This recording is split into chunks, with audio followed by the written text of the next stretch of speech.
Eh bien, bonjour tout le monde, c'est Alex. Voici une nouvelle vidéo d'actualité sur nos voisins d'outre-Rhin avec au programme un réseau radical et une tentative de coup d'État. Alors si vous avez regardé les infos il y a quelques jours, vous savez qu'une intervention policière mobilisant plus de 3000 agents des forces de l'ordre a mis à jour un projet de coup d'État organisé par le mouvement des Reichsbürger, ou citoyens du Reich en français. Les Reichsbürger désignent un ensemble de groupes anticonstitutionnels allemands, souvent réduits par les médias grand public à de simples militants d'extrême droite qui rejettent très fortement la légitimité de la République fédérale d'Allemagne. Bien que ces groupes soient disparates et ne sont pas liés au parti Alternative für Deutschland, ils sont classés à l'extrême droite de l'échiquier politique, alors qu'ils n'obéissent à aucune règle. Ainsi, les Reichsbürger ne souhaitent pas modifier l'État selon leurs idées et programmes, mais le renverser, ce qui est une frontière clairement définie avec un parti influent qui accepte toutes les règles démocratiques de la loi fondamentale allemande, l'équivalent de la Constitution. Alors, quel est le profil type d'un citoyen du Reich ? Généralement, il s'agit d'un Allemand âgé entre 40 et 60 ans. Les militants du mouvement sont majoritairement des hommes issus de la classe appauvrie de la société et habitant dans les Länder oubliés de l'Est du pays. Contrairement à une idée reçue, véhiculée par les grands médias, les Reichsbürger ne sont pas tous issus de l'AfD, le parti d'extrême droite traditionnel. Certains sont issus des anciennes jeunesses socialistes de RDA et d'autres n'ont pas d'antécédents politiques connus. Fondé en 1985 par Wolfgang Gerhard Günther Ebel, le mouvement des Reichsbürger ne fait pas grand bruit jusqu'en 2016, année durant laquelle le nombre d'adhérents explose sous l'impulsion de la crise des réfugiés. Selon une étude de l'Office fédéral de protection de la Constitution, datant justement de 2016, 18 000 Reichsbürger seraient connus dans l'ensemble du pays. Ce chiffre serait de 21 000 depuis 2018.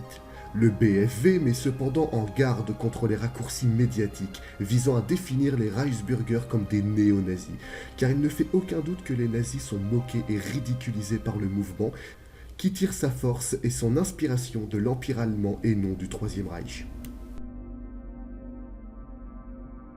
Selon le BKA, soit la police criminelle fédérale, un projet de coup d'État impliquant 52 personnes était en préparation depuis le printemps 2022 sous le nom de code Schatten, ou ombre en français. Impliquant un prince, un ex-lieutenant-colonel, une ancienne députée, une citoyenne russe, un ancien colonel, un avocat et un chirurgien. L'objectif de ce coup d'État était le renversement du gouvernement fédéral libéral pour le remplacer par une monarchie calquée sur le règne des Hohenzollern, avec le prince Heinrich Tress von Rauss comme nouvel empereur d'Allemagne. Sur les 52 personnes impliquées, seules 25 sont actuellement mises aux arrêts par les forces de l'ordre qui recherchent activement les autres. Une enquête policière datant du 13 décembre 2022 est diffusée dans le média économique du FAS ou du Frankfurter Allgemeine Zeitung révèle que les Reichsbürger manquent vraiment d'organisation interne, ce qui a permis à la police d'empêcher le coup d'État. Des planques d'armes disparates comprenant fusils d'assaut, gilets pare-balles, pistolets 9 mm et grenades sont retrouvés en République tchèque et en Croatie. Selon les autorités locales, elles sont liées à la scène des Reichsbürger. Enfin, l'enquête détermine que les conspirateurs ont reçu des versements provenant d'oligarques russes proches du cercle du Kremlin. La citoyenne russe impliquée serait donc une passerelle entre les Reichsbürger et la Russie poutinienne. Bien que le porte-parole de l'ambassade de Russie ait sévèrement démenti toute implication de son gouvernement dans un mouvement terroriste occidental.